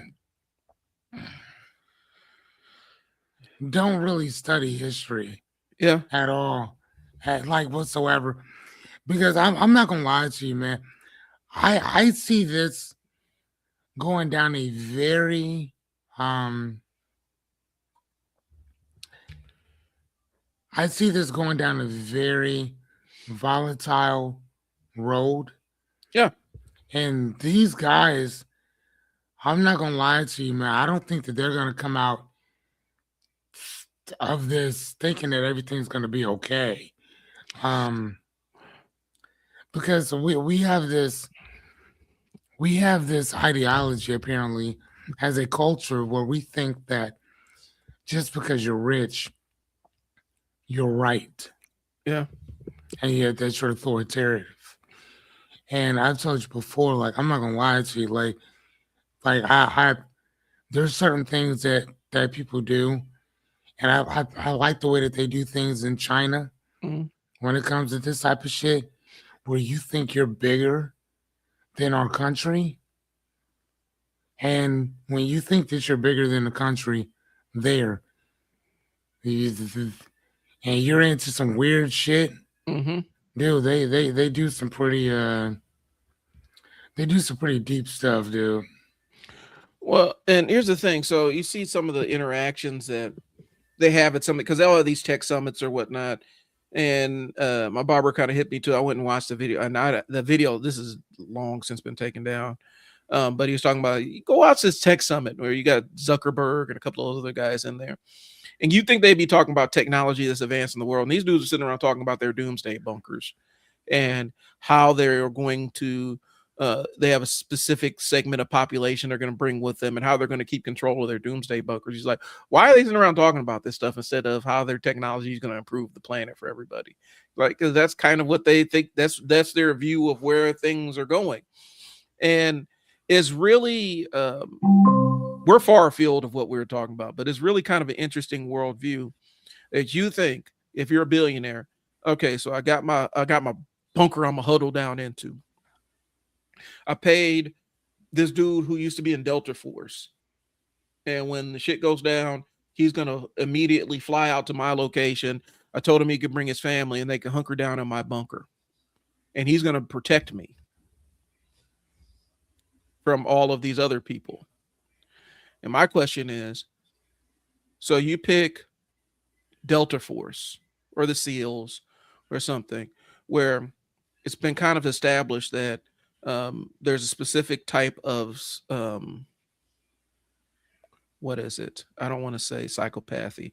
There's a antisocial behavior that dictates whether you're going to succeed in these special operator roles in the military because of some of the dark shit you have to do, kill women and children, all Mm-hmm. kinds of other stuff. So you're going to bring this man in with his family, put him down in the bunker, and he's going to protect you from everybody else. Who's going to protect you from him? Right. Where now we in the dark ages. All money doesn't mean anything right now. Like, we're living in a bunker, so money doesn't necessarily mean anything right now. It's who has access to the resources. Got it. Cool.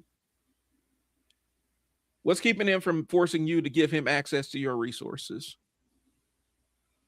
Because he's trained to torture people and hurt people and gain compliance from uncompliant people. You think your money's gonna make a difference? We don't have internet. The money, you're off the grid. The grid shut down. Your money is digital. What is that?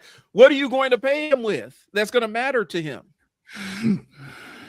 You got 5 of them in there. What's keeping them from all getting together and say, hey, we're going to be the council of 5. This dude is a good mark. He has all the resources together. We just gonna bum rush him and divvy up his resources between us and our families. And we get to decide if this dude's gonna survive or not. And I think there's a level of disconnect when you get to that level where you don't think on those terms. You think that because people are subservient to you because you have billions and billions of dollars, because they want part of your billions and billions of dollars, You think that that's just how the world is, and it's like, well, when the money don't matter, you know, one of my boys put it like this. He's like, things get tribal when it comes down to survival. Hmm. And it's always baffled me that they'll sit down and talk about this kind of stuff. It's like, so who's gonna keep this in charge? Like, you got your little walled off garden. I'm a George A. Romero fan, where it was a Day of the Dead, where they're all in that bunker and everything, and it's like castle walls and zombies are coming in and all that stuff. You got your fortified whatever. Who is gonna keep you safe from everybody else when they hungry? You got all the food and they ain't got none. That's what I'm asking. Interesting uh, worldview. Because me and you, we done seen people when they have nothing and what they willing to do. And you telling me that you, Mr. Billionaire, sitting up here in your whatever, and this dude over here is hungry, and there's nowhere for you to go. You think he's all, listen to Hmm. me, I got a bunch of money. I'll put you out. No, you won't. I bet you won't. So I don't know. I'm always fascinated by this stuff, but I'm also fascinated why instead of talking about how they're going to advance the world and stuff, they're sitting there and talking about what their doomsday bunker looks like. It's such a weird concept to me, such a bizarre concept to me, but it is what it is. All right. Hmm. Yeah, I was just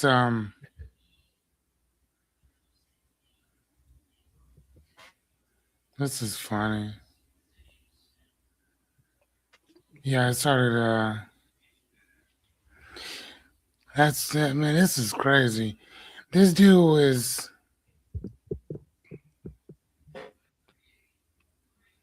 this dude was at Trump's inaugural Uh huh. ball Well, last. Yarvin. Yeah. Yeah. Oh, he's a bit like Um, they love him in that they for whatever reason they love him, and you read some of his shit, it's like, bro, this is a very unwashed opinion. Steve Bannon loves his stuff. Mhm. Michael Anton loves his stuff. Yeah, you should really The see. department. We got to talk off air because I'm doing my independent journalism streak came out as the Epstein's files dropped, and there's a lot of information out there that is public knowledge, but it's not public knowledge because people don't read um, about those people that you This just is named. crazy. About those people that you just named, and it's a lot Like deeper. this is like It's a lot deeper and darker than most this is people. really what y'all doing? Yeah, it's a lot deeper and darker than people think, which is scary. I'm just be honest with you. Um, That's crazy. um, That dude said that no. Um I need to find I need to he's a blogger. There's a lot of his shit that he's written and stuff like that. yeah.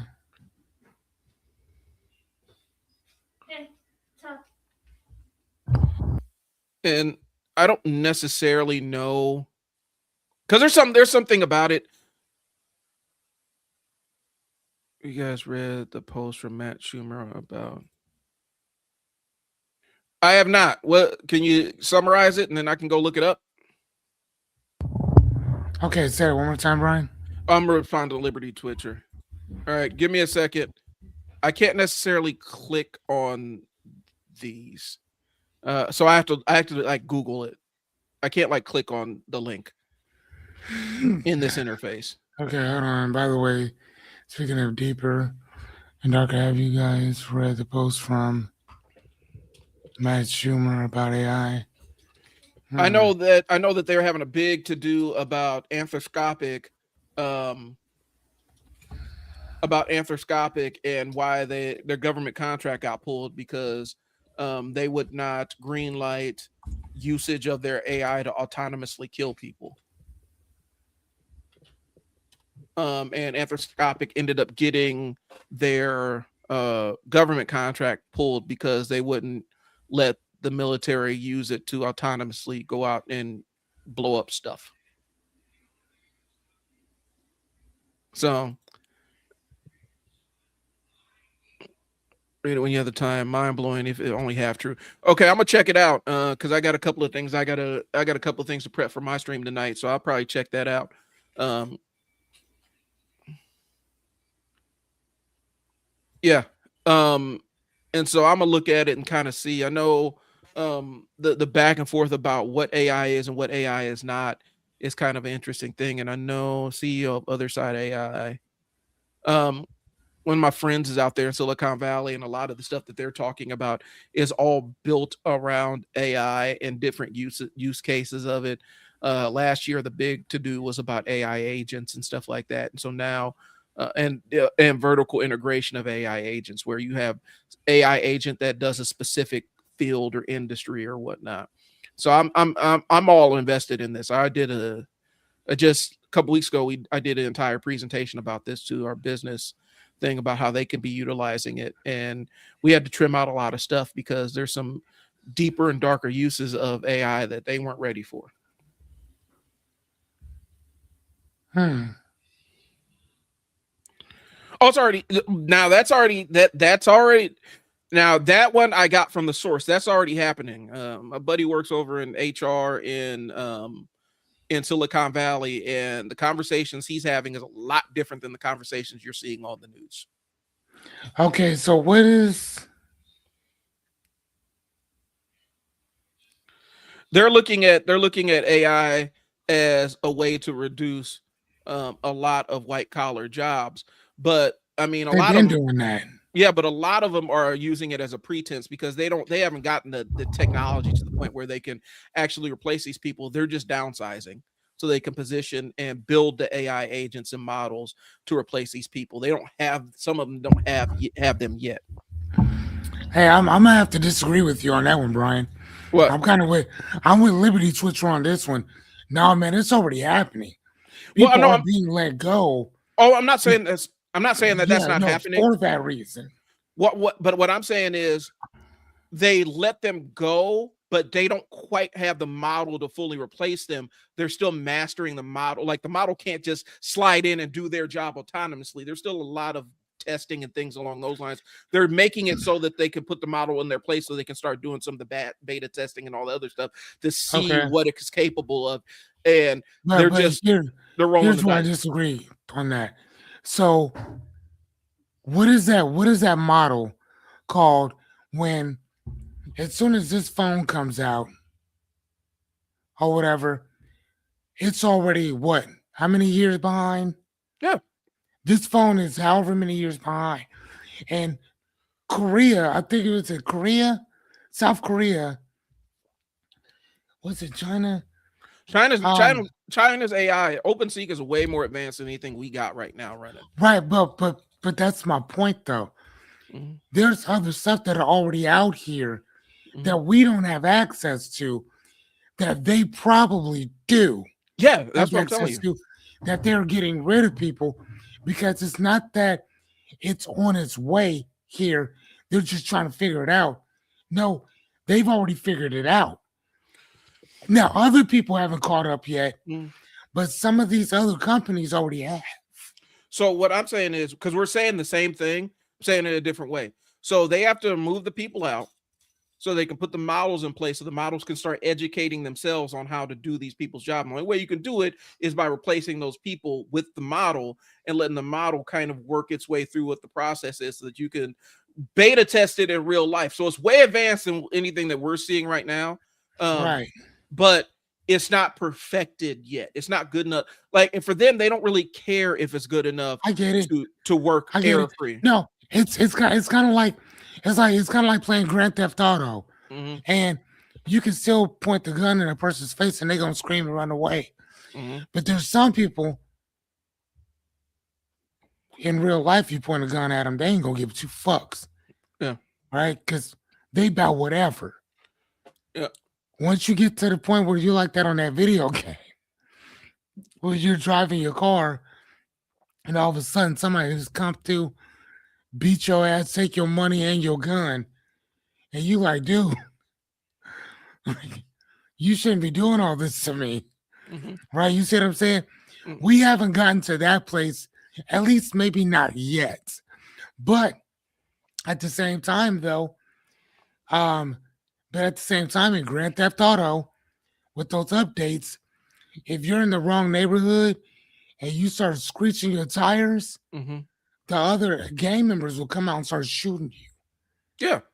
You know what I'm saying? Like they're not playing. So eventually, I think that just like video gaming, it's going to be a point where, like, and this is not online, this is just in gameplay. It's going to get so to the point where you're not going to know who's real and who's not. Yeah. Like Anya's boyfriend, husband, He just work. commented on it. Yeah, awesome. He works at a place right now where he works at a call department. I'm scared kind of for that dude because of what we know that's coming. You know what I'm saying? What happens when AI takes that over? Which is not an if, that's a when AI takes it over. And so the way that you position yourself as the person that is the implementation expert with your company and say, I'm the AI implementation expert, because that's an emerging field. Actually, I talked to somebody about that. That's an emerging field. You can actually sell your services as, I'm the person that teaches you how, that shows you how to implement this within the business model. And I can, since I know this company so intrinsically, I can integrate AI the way that you want to integrate it into the business Right. model here. You get your little 6-figure check and you go off and go do it somewhere else. And that's the way that you buffer against this, because the people that are going to get caught up are the people that are fighting so hard against it. And I understand I understand most of the arguments against AI, but a lot of the arguments against AI can also be said for streaming on Netflix and streaming on Spotify and all the other stuff. The amount of resource consumption is outpaced by streaming on Netflix. You know what I'm saying? Here's what I'm saying. The and if you're listening, bro, this is what you got to do. You got to know the systems of your company so well and understand them, and step to your boss and say, I want to learn the AI stuff that you're using so I can help you implement it. That's how you buffer and that's how you shield yourself from this, so that you become the vital piece that connects the pieces together. Because if they get rid of you, the two systems won't connect with one another. And I love what you just said there, Liberty Twitcher. And I All right. 100% agree with you. Liberty Twitcher says it's futile to argue against technological advances, get on board or get left behind. Mm-hmm. And that is I can't think of a better place than this statement to be true than college, Mm-hmm. because they have a huge issue. No, knock on wood, with people using Chat GPT for the work. And I was just watching, like, I go there myself when I have certain papers. Hey, help me create an outline. Mm-hmm. Hey, this is my assignment. I don't understand what they're asking for. What do they want me to do? Sometimes AI can help me better than my college professors can. Mm-hmm. That's the honest to God truth. A fucking computer can help me better than my college professors can. Mm-hmm. And I forgot who I was talking to. I was talking to a friend of mine. We were talking about that. How why is it that we spend all this money for education, and then when we ask our teachers questions, they act like we're bothering them, or like it's such an imposition to answer a fucking question. They're like, well, let's go read the syllabus, or I just laid it out.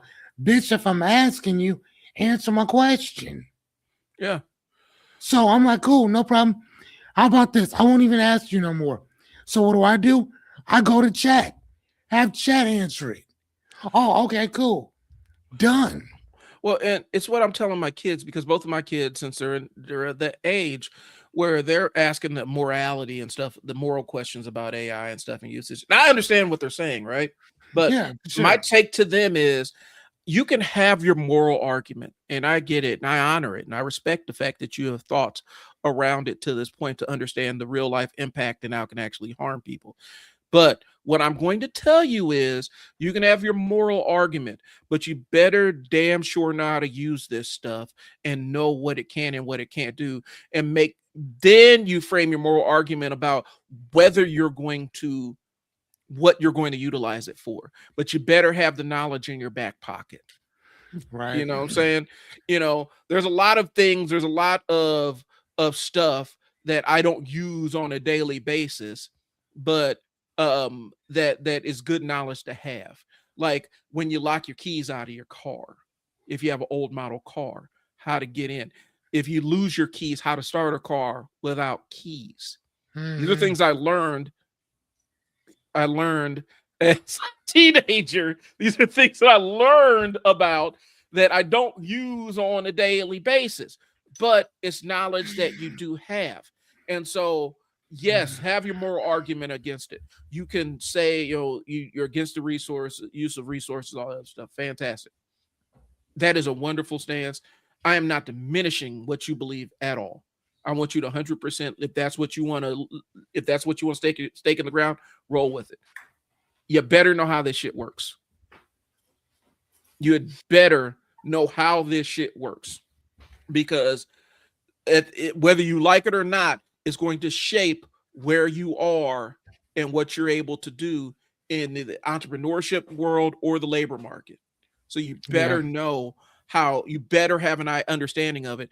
And what I'm running into is people that have the moral argument against AI, but then have no understanding of what they're actually moralizing against. They Right. don't understand.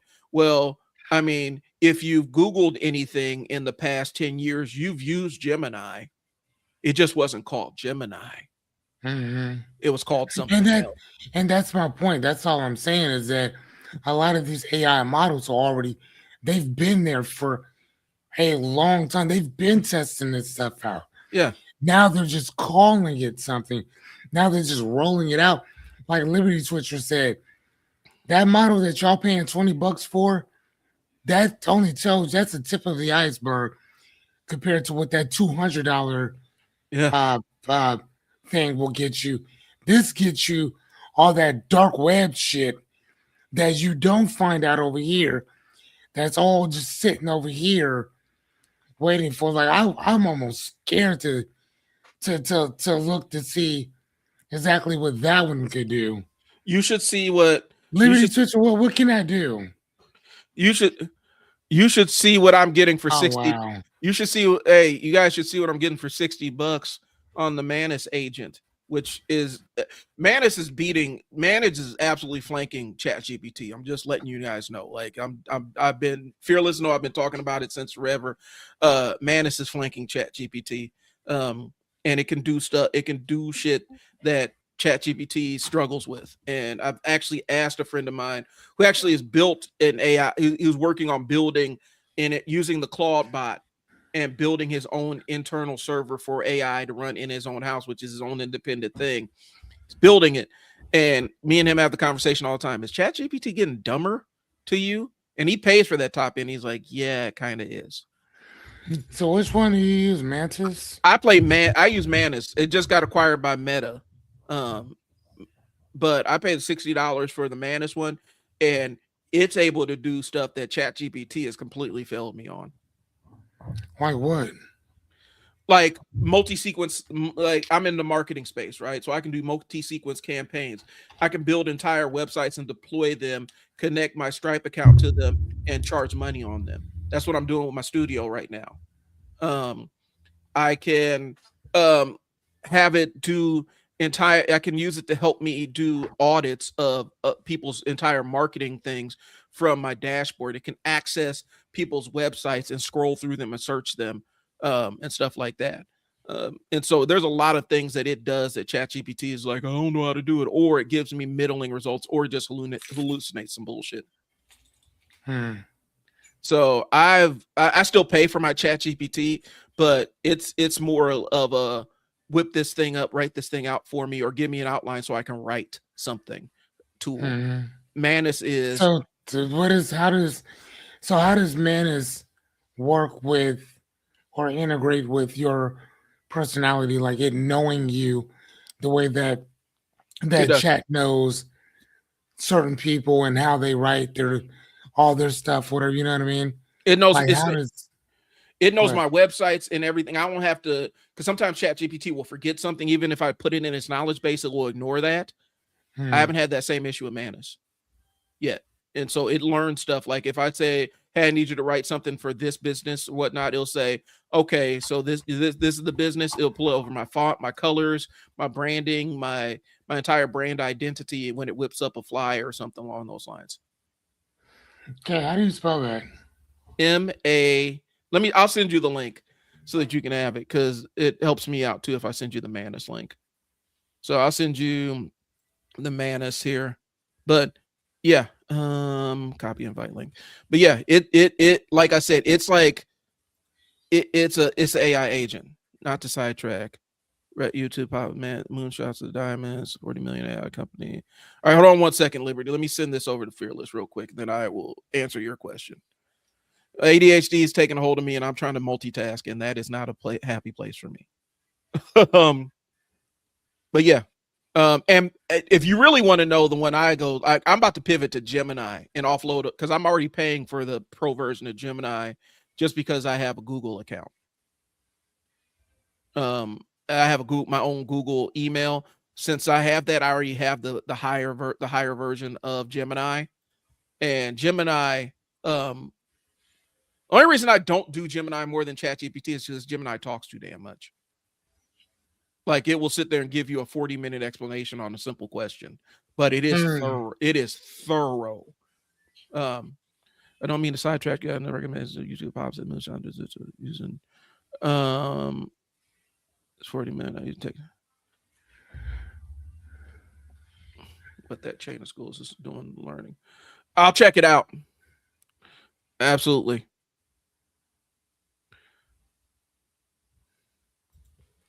So anyway, we've gotten pretty far afield. We'll check it out. Moonshots by Peter Diamandis. All right, let me put that in my thing. Yeah, I'm trying not to open too many tabs because, like I said, my Chrome is absolutely devouring my memory right now. But anyway, guys, what I'm saying is this: the information is out there, y'all, and some of y'all are specifically if you find yourself stuck in life, if you find yourself not moving ahead the way that you want to. A lot of times it has everything to do with the fact that you have no intellectual curiosity past um, your point of discomfort, which means you will not step outside your comfort zone to learn something new. Whether it be sitting down like Fearless does and cracks a book open, if that's not your happy place, make it your happy place. But if you're Hmm. stuck and spinning your wheels, a lot of times you can reflect internally and say, I don't pursue knowledge enough. I don't consume enough about this specific thing that I want to change in my life. And because I have not, I'm not moving forward. Now, there's a tipping point where you get stuck in the absorption of knowledge mode, and that becomes your happy place. And all you do is look up and research stuff, and then you never take action on anything. And once you get there, I'll wave to you because I'm in that space too. Right. But if you're not moving forward in your life, it could be the fact that you have no intellectual curiosity about things that can transform your life. Develop intellectual curiosity about things. Look shit up. That's as simple as look things up, guys. If you don't know, look it up. Put this in your But not just look it up though, and I think it also depends on where you're looking it up at. yeah. Well, we did the one about sources too, because Fearless knows I'm a nerd about sources too. Sometimes you got to check your sources. That's why the Jay-Z one, I'm glad you looked it up, because I even said I don't know. It could have come from him. She could have just made it up. But the sources, primary, tertiary. If you want me to do an episode about that, I can. I've done it on mine about primary, tertiary, secondary sources, and all the other stuff. I can bring in my journalism school stuff and teach all that. Important to take action on what you learn. Two different parts of the brain. Yeah, you in order to this is behavioral science 101. When you learn a thing, it's not enough to learn a thing. You actually have to express the knowledge of the thing. in order to start on the pathway to mastery. And so you have to actually not only do you have to learn how to do the skills, but then you have to be able to execute the skills and implement them in real time, in real space, with real conversations and real interactions with people, so that you can figure out precisely how to deploy the thing that you just learned. Yes, so that's a roundabout way of saying you don't learn shit by just looking at it. You actually have to do the thing, whatever the thing is. Um, my thing is the media room. So the media room, I'm gonna teach you basically how to start recording yourself. Different tiers. You got the. Let me put the link on here. Um, if you're interested, I'm here to teach you how to start recording yourself for business, for professional stuff. And I actually have a couple of different clients booked. I'm starting to walk them through the process. If you want to get in as a founder, please do. I'm closing up the founder pricing here in a couple of days. So I will put, and I thought I had it on here. I think it was on my other stream. Um, if you're interested, you want to learn how to start recording yourself. The media room is where we do that. Yep, there it Hey, is. so what does a credit mean on here? Or it gives you Credits, 300 fresh credit. Like what does that mean? credits. It lets you know how many. Because a lot of times, like, okay, so with Chat GPT, you have a certain number of credits before Chat GPT will say, okay, we're going to kick you down to a different model or shift you over. And sometimes it'll tell you, sometimes it will just get dumber on you because your usage has been so heavy, it kicks you down the tier. Manus actually shows you this is how many credits you're using on each task. And so credits are AI usage tokens essentially for it, and Hmm. it'll tell you how many credits you're using. So if you're using the top level agent, that the highest one, it burns through more credits than using the bottom one. But it also, the top one gives you more thorough information, more thorough outputs. Hmm. So anyway, guys, if you want the media room, if you want to learn the ins and outs of learning it, if you want videography plus coaching, and I teach you not only how to record yourself, but teach you the frameworks and all the other stuff that I've taught people, scan the QR code at the top, guys, and hit me up. I can work remotely. I have my online school community where it's more of a DIY approach, or the brick and mortar hands-on kind of stuff. So just scan the QR code and we'll get you rolling on that one. Fearless, do you have anything else? Nope, we're good. All right. Thanks for tuning in, guys. It's been trial and error. One of these days I'm gonna get through this entire outline without having a bunch of side conversations. But anyway, I appreciate y'all tuning in. I'll talk to y'all later. Fearless, I'm gonna get up with you real quick after this. Okay. Talk to y'all later. Peace.